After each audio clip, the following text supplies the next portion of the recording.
Udhëheqja hyjnore dhe ardhmja e të mirëve. Të mesazhe përcjellin dhe argumentojnë shumë ajete. Ajeti i parë ka përmendur dëshirën e Allahut, Nuridu. Ajeti i dytë thekson premtimin, Wadun, kurse ajeti i tretë shënimin, Mektub.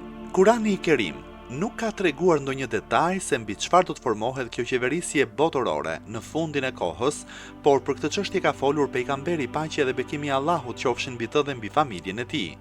Komentuesit e Kuranit, kur arrin te këto ajete, citojnë transmetime për të na qartësuar më shumë se ky premtim në fundin e kohës do të jetë në një dorë të madhe, pikërisht në dorën e Mehdiut. Allahu e shpejtoft ardhjen e tij, me të cilin Allahu do ta mbush tokën me drejtësi, pas gjithë padrejtësive dhe mizorive.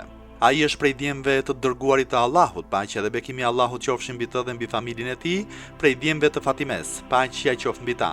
Kjo përmbajtje mbart brenda saj transmetime të shumta tek shiitët dhe sunitët.